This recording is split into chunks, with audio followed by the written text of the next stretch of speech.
Di balik gelapnya malam, ada kisah yang tak ingin diingat. Tapi disinilah, kami akan membawanya kembali untukmu.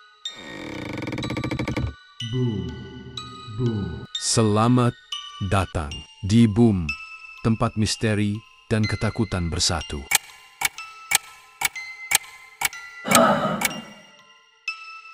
Jangan lupa untuk subscribe dan like channel ini, karena tanpa pendengar horor, maka semuanya tidak akan pernah menjadi horor.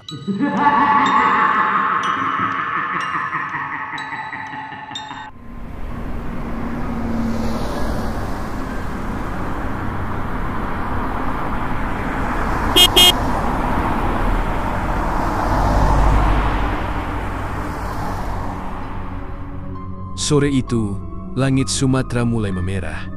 5 orang sahabat, Raka, Dimas, Lita, Rini, dan Bagas, baru saja menyelesaikan perjalanan panjang dari kota.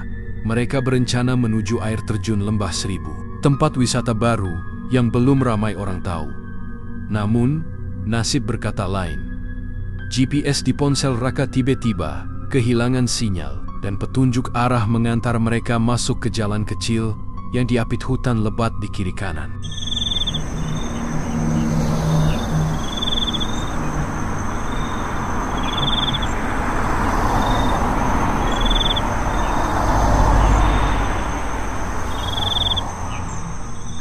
Raka menatap ke depan.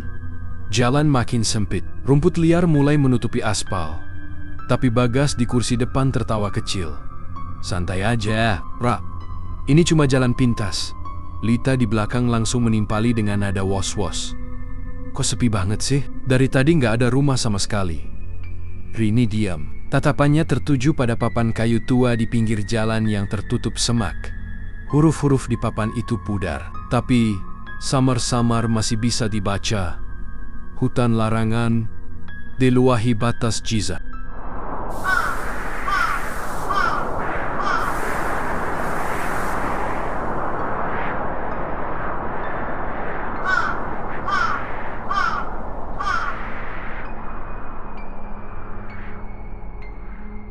Mereka tidak berhenti.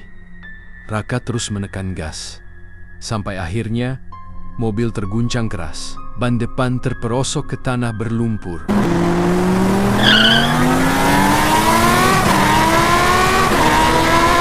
Mesin mati, sinyal hilang, dan matahari tenggelam di balik pepohonan hitam yang menjulang tinggi. Malam turun dengan cepat.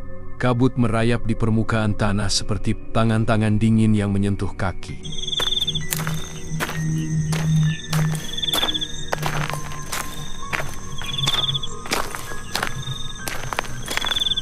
Mereka memutuskan keluar dan mencari pertolongan.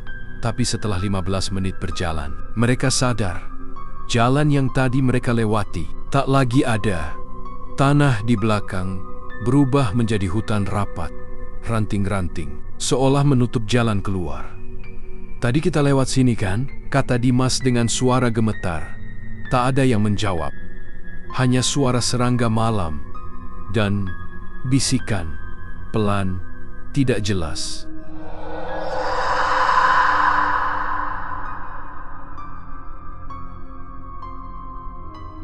Rini menoleh ke kanan. Ada bayangan putih berdiri di balik pohon besar. Rambutnya panjang, tubuhnya menggantung. Tampa, cocky.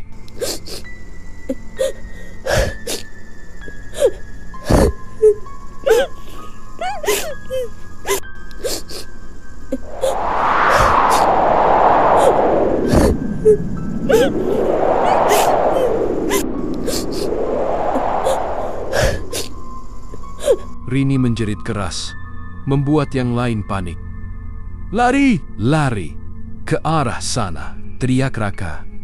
Mereka berlari tanpa arah, menerobos semak dan akar yang menjulur seperti ular.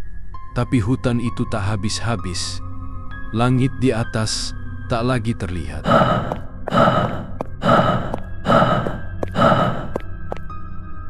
Mereka berhenti. Di depan mereka terbentang tanah lapang dengan puluhan batu nisan berlumut. Beberapa sudah tumbang, sebagian lagi terbelah. Raka menelan ludah. Kuburan Lita. Memegang senter ponsel, cahayanya menyorot satu batu nisan besar di tengah lapangan. Itu tertulis, Pusara Massal 1965.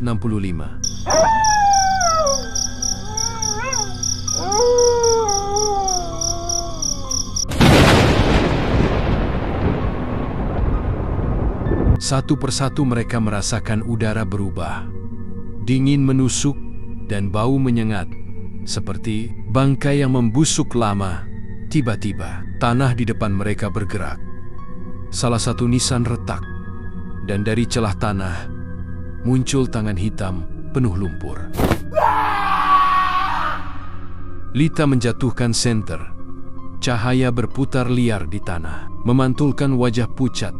Bukan milik mereka berlima, tapi wajah lain, dengan mata kosong dan mulut menganga.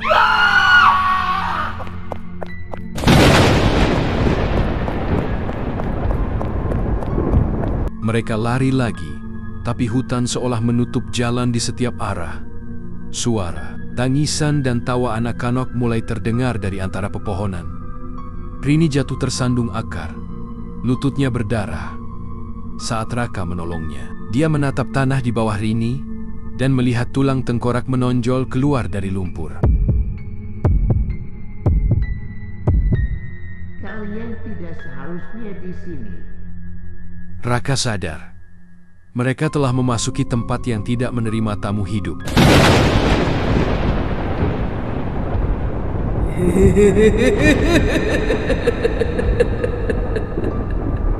Malam baru dimulai, dan di hutan itu, arwah-arwah yang dulu dikubur bersama rasa sakit, kini mulai bangun.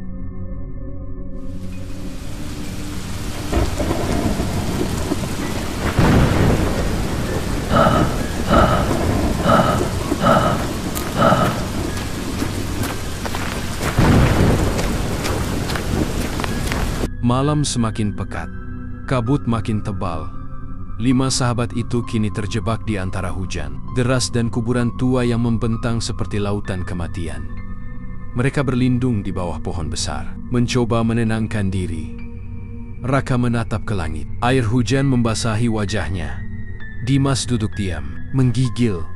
Sedangkan Rini terus memeluk lututnya, menangis tanpa suara.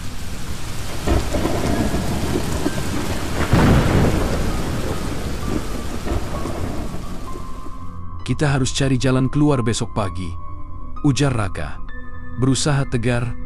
Sekarang, istirahat dulu di sini. Bagas menggeleng keras.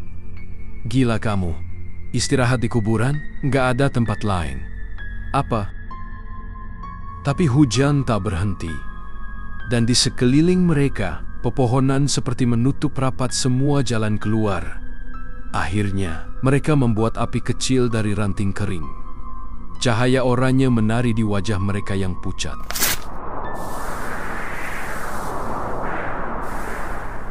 Dalam cahaya api itu, Lita memperhatikan sesuatu. Tanah di dekat nisan retak. Ada air merah mengalir perlahan, seperti darah yang merembes dari dalam bumi. Dia menatap Rini. "Rin, kamu lihat nggak itu?" Rini tak menjawab. Matanya kosong, menatap lurus ke arah api. Bibirnya bergerak pelan, seperti bergumam sesuatu. Bisikan samar, pelan-pelan terdengar jelas. Suara Rini membisikkan doa yang terbalik. Suara itu bukan doa biasa. Bahasanya asing. Setiap suku kata membuat udara di sekitar terasa lebih berat. Raka menyentuh bahu Rini, dan tubuh gadis itu langsung kaku. Matanya menatap kosong, lalu perlahan menoleh ke Raka. Dari mulutnya keluar suara, bukan suara manusia. Suara serak berat, seperti 2 suara bercampur.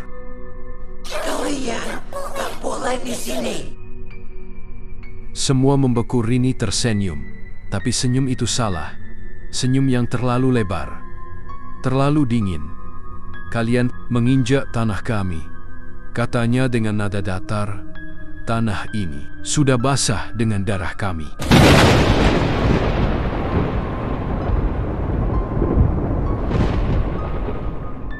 Gelap, total. Dan dari dalam kegelapan itu, terdengar tawa pelan, tawa Rini, namun terdengar seperti dua orang yang tertawa bersamaan. Dimas menyalakan senter, cahaya menyorot wajah Rini. Matanya hitam seluruhnya, mulutnya meneteskan lumpur hitam.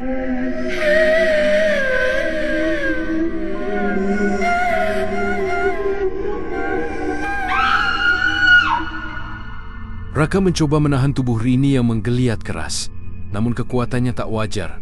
Dia berteriak, suaranya menggema di antara pepohonan. Mereka dikubur hidup, kalian semua akan ikut. Nisan-nisan di sekitar mereka mulai bergetar. Tanah terbuka sedikit demi sedikit. Dari bawah, muncul tangan-tangan penuh lumpur, meraih udara, meraih kehidupan. Bagas menjerit ketakutan, menarik Lita untuk lari. Tapi Rini, tubuhnya terseret perlahan ke arah tanah yang merekah, seperti disedot sesuatu.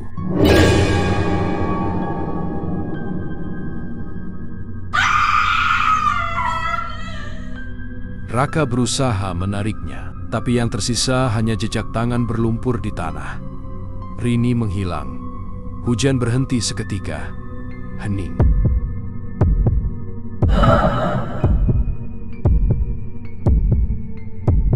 Mereka berempat berdiri membisu. Tak ada yang berani bicara. Tiba-tiba, suara Rini terdengar dari belakang mereka. Lembut, seperti berbisik di telinga. Kalian pikir bisa pergi? Senter Bagas bergetar di tangannya. Dan ketika dia arahkan ke sumber suara, dia melihat Rini berdiri di antara pepohonan, tapi kali ini tubuhnya basah kuyup, kulitnya membiru, matanya kosong, dan tangan kirinya patah, menggantung.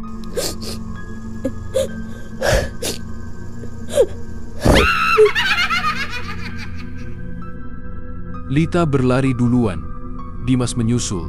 Raka menarik Bagas paksa. Mereka lari tanpa arah lagi, menembus hutan yang kini seperti hidup. Akar mencambuk daun berbisik.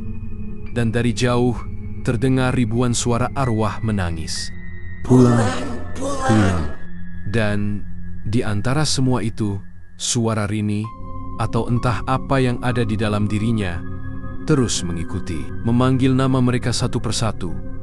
Raka, Lita, Dimas, Bagas. Malam itu, mereka kehilangan satu sahabat. Tapi yang lebih menakutkan adalah arwah Rini belum sepenuhnya pergi.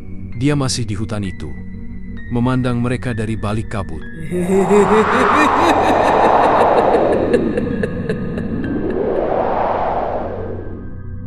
Subuh belum datang, kabut masih pekat, menutup pandangan hanya beberapa meter di depan. Raka, Lita, Dimas, dan Bagas berjalan tersaruk dengan pakaian basah dan mata yang kosong. Mereka sudah berjam-jam mencoba keluar dari hutan, tapi jalan seolah berputar di tempat yang sama. Setiap kali mereka merasa mendekati pinggir hutan, mereka justru kembali ke lapangan kuburan tua itu.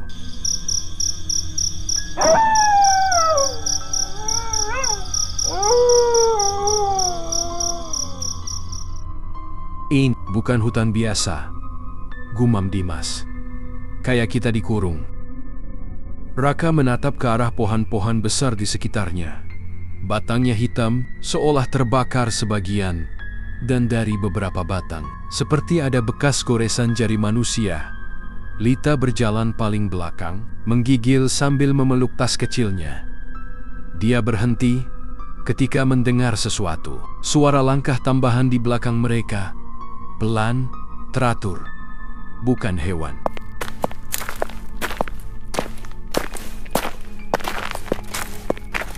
Dia menoleh cepat. Tak ada siapa-siapa. Tapi tanah di belakang mereka berjejak baru. Seperti ada seseorang yang berjalan mengikuti dari jauh. Raka, suara Lita bergetar. Kita diikuti. Seketika, semuanya berhenti. Dari kabut putih yang mengambang, perlahan muncul siluet seseorang berdiri di antara pepohonan.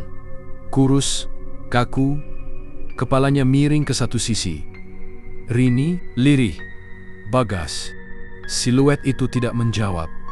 Ia hanya berdiri, menatap mereka. Lalu dengan gerakan patah-patah, kepala sosok itu berputar perlahan ke belakang, 180 derajat.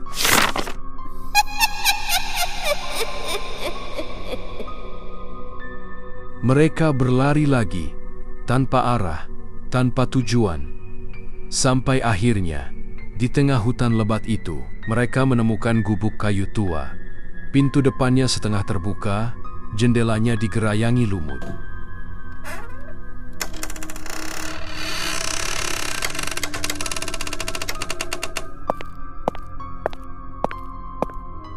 Di dalam gubuk itu, bau anyir menyambut. Rak kayu tua, kursi rayot, dan di dinding, tergantung foto hitam putih seorang pria berseragam. Tulisan di bawahnya, penjaga rimba larangan, 1965. Mungkin, dia yang tahu apa yang terjadi di sini. Ujar Raka pelan, menatap foto itu. Lita menatap meja di tengah ruangan. Ada buku catatan lusuh, basah sebagian, dengan tinta yang hampir luntur. Raka membuka halaman pertama. Tulisan tangan itu bergetar, tapi masih bisa dibaca. Mereka menyuruhku menggali lubang-lubang ini. Aku dengar jeritan setiap malam. Hutan ini menolak. Akar-akar menolak darah mereka. Dimas menatap ke atas. Suara itu seperti tetesan air. Tapi warna yang menetes bukan bening, melainkan merah tua. Darah. Bisik Bagas, mundur satu langkah.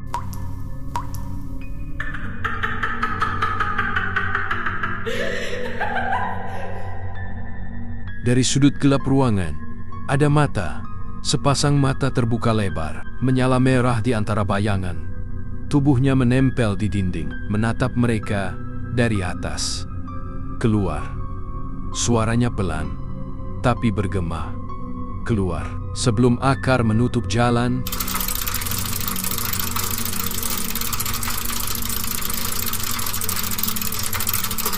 gubuk itu bergetar. Lantai kayu retak. Akar-akar besar muncul dari bawah, seperti ular melilit meja. Mereka berempat menjerit, mencoba kabur keluar.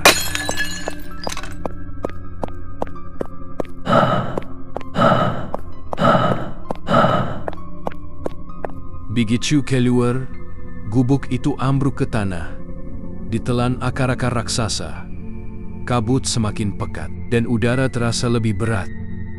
Raka menatap ke arah satu pohon raksasa di tengah hutan.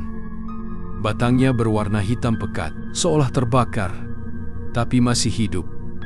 Dan dari batangnya, ratusan mata kecil terbuka, menatap mereka. Setiap mata itu meneteskan air merah. Dan dari dalam pohon, terdengar suara lirih. Kami masih di sini. Kami belum tenang. Raka berlata, menutup telinga. Lita menjoret, menatap sekeliling. Bayangan-bayangan hitam mulai bermunculan di antara kabut. Wajahnya hancur, matanya bolong, semua mendekat, sambil mengucapkan kata yang sama, berulang-ulang, pulang, pulang.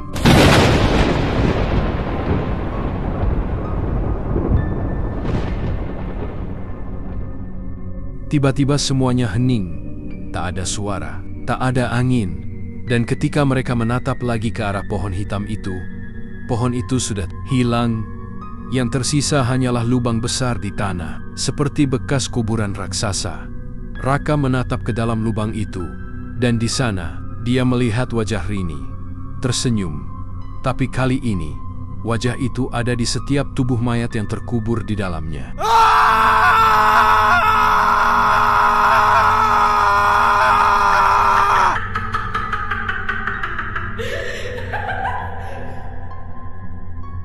Hutan itu hidup, dan kini mereka bukan lagi tamu.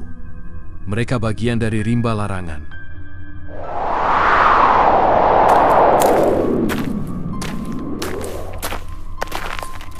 Langit di atas hutan itu berwarna kelabu, seolah matahari enggan terbit. 4 orang yang tersisa berjalan tanpa arah. Wajah mereka pucat, mata merah karena kurang tidur. Hutan itu seperti menelan waktu. Mereka tak tahu sudah berapa lama di sana. Malam datang tanpa peringatan. Kabut kembali turun, dan di antara pepohonan terdengar suara gemeretak, seperti sesuatu yang berjalan pelan, mengikuti mereka dari jauh. "Raka, ada yang ngikutin," bisik Lita. Raka hanya diam. Langkahnya terhenti ketika melihat gundukan tanah baru di bawah pohon. Ada bekas tangan di sana, hangat, seolah seseorang baru saja menggali dari dalam.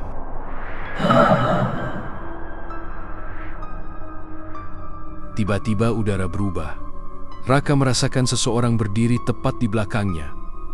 Namun ketika menoleh, tak ada siapa-siapa, hanya bayangan panjangnya sendiri. Lita mulai menangis. "Aku pengen pulang." Dimas menatap ke tanah, lalu ke arah hutan yang gelap. "Hutan ini gak mau kita pergi," katanya pelan, "sampai kita bayar sesuatu." Mereka menemukan gubuk lain, lebih kecil, setengah tenggelam di lumpur. Di pintu terukir simbol aneh berbentuk mata dengan 3 garis. Begitu mereka melangkah masuk, aroma tanah lembab langsung memenuhi paru-paru. Di dalamnya, kursi tua terbalik, lentera redup masih menyala, dan di dinding tertulis dengan arang, "Penjaga tidak pernah tidur."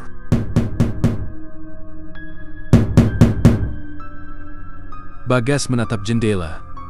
Ada sosok di luar, berseragam, sama seperti di foto penjaga hutan tadi. Tapi wajahnya tak terlihat, hanya bayangan topinya. "Dia datang," bisik Dimas. Cahaya lentera bergoyang. Raka mendekati jendela, tapi sosok itu sudah hilang. Yang tersisa hanyalah bau asap dan suara langkah menyusuri atap gubuk. "Naik?" tanya Lita, lirih. Tepat saat itu, sesuatu jatuh dari lenggit-lenggit, topi penjaga hutan, basah, dingin, dan berat. Di bagian dalamnya, tertulis satu kata dengan huruf pudar, "Tetap."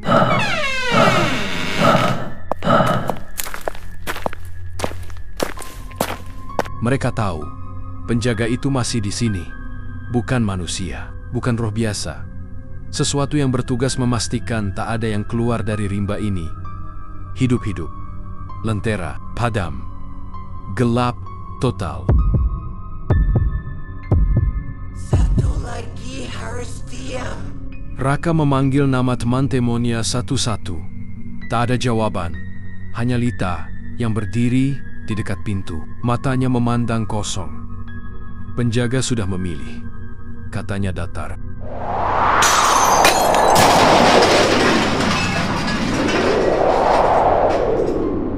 Ketika cahaya menyala lagi, Raka sendirian. Gubuk kosong, hanya sisa topi tua di lantai, dan suara langkah menjauh di luar. Langkah yang jumlahnya bukan 1, melainkan 2.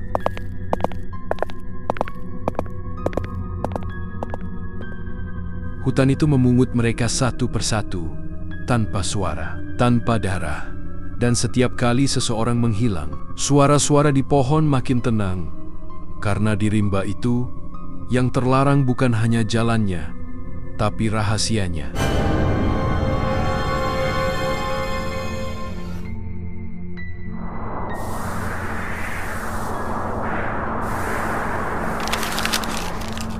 Pagi tak pernah datang di hutan itu. Langitnya kelabu permanen. Raka berjalan dengan langkah gontai, hanya ditemani Lita satu-satunya yang tersisa. Di belakang mereka, kabut berwarna kelabu pekat berputar perlahan, seperti sesuatu yang hidup dan lapar. "Kita harus keluar sekarang," katanya. "Kalau enggak, hutan ini bakal menelan kita." Lita tak menjawab, ia hanya menunjuk ke depan. Di antara pepohonan, ada cahaya samar. Sebuah celah di tanah yang memancarkan kilau putih roka mendekat. Ternyata itu bukan cahaya, melainkan akar-akar raksasa yang melingkar, membentuk semacam gerbang alami.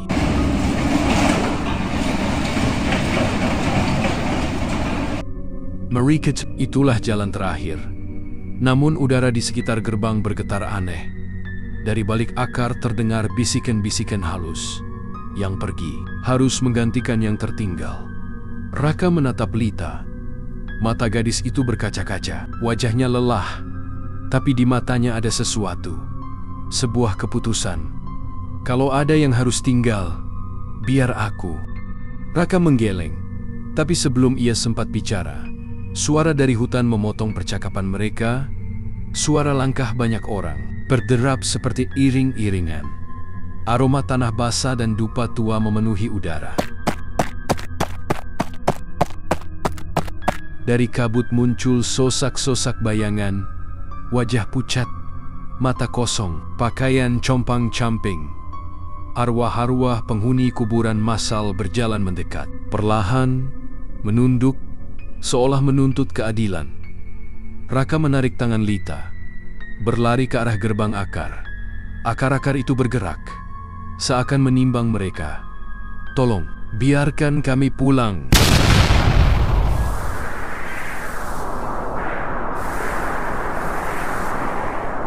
Cahaya dari celah itu membesar. Satu suara yang dalam, berat, seperti keluar dari perut bumi. Bergema, hanya satu yang boleh lewat. Lita menatap Raka dengan tenang. Kamu harus hidup, ceritain semuanya. Sebelum Raka bisa menahan, Lita mendorongnya melewati akar-akar itu. Cahaya putih menyilaukan mata. Saat Raka menoleh, hutan sudah menutup kembali. Tak ada lagi kabut. Tak ada Lita. Raka tergeletak di pinggir jalan desa. Matahari akhirnya terbit di belakangnya. Hutan itu tampak tenang. Tak ada tanda apapun tentang kengerian yang terjadi semalam. Namun di telinganya, suara Lita masih bergema. Yang pergi harus menggantikan yang tertinggal. Raka tersadar. Tangannya kini berlumut hitam, daun dari jo di balik pepohonan. Sepasang mata merah menatapnya. Hutan itu memang melepaskan seseorang, tapi tidak benar-benar mengembalikannya.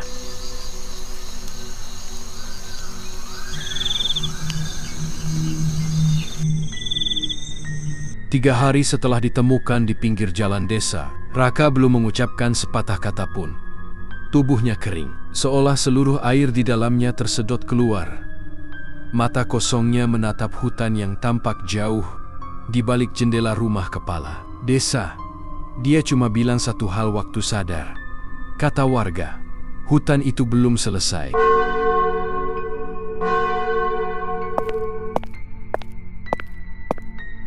Malam itu, Raka duduk sendiri. Tangannya yang dulu berlumut, kini tampak normal. Tapi di bawah kulitnya ada denyut halus, seperti akar kecil yang bergerak. Di meja, tergelar peta lusuh, peta hutan yang dulu mereka masuki. Tinta merah yang ia coret sendiri, membentuk simbol lingkaran. Dan di tengahnya tertulis satu nama, Lita. Aku janji nggak bakal ninggalin kamu. Suara itu lirih, tapi udara di sekitarnya langsung membeku. Dari jendela, angin masuk membawa aroma tanah basah dan bunga busuk. Bayangan hutan muncul di dinding pohon-pohon tinggi. Kabut yang bergulung, dan wajah-wajah samar menatap dari kegelapan.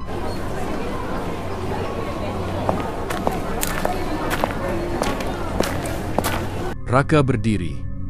Matanya kini tak lagi memantulkan cahaya lampu, melainkan warna kelabu hutan itu. Langkahnya meninggalkan rumah, menyusuri jalan kecil, menuju tepi rimba.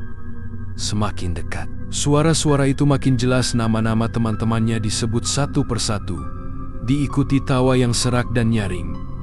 Kalian di sana ya? Kabut menelan tubuhnya perlahan. Orang-orang desa yang berjaga di pos melaporkan hanya melihat siluet. Raka berhenti di bawah pohon besar pohon yang akarnya membentuk seperti gerbang. Kemudian, tak, ada lagi.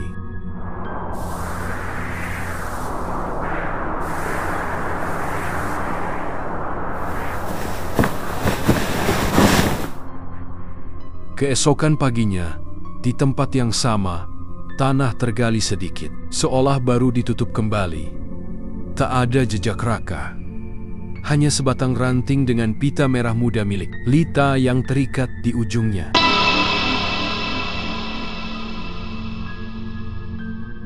Sejak malam itu, hutan di Sumatera itu kembali tenang. Tidak ada lagi suara aneh, tidak ada pendaki yang hilang. Tapi warga tahu, setiap kali kabut turun dan aroma tanah busuk tercium, mereka menutup pintu rapat-rapat. Sebab hutan itu sedang mengingat.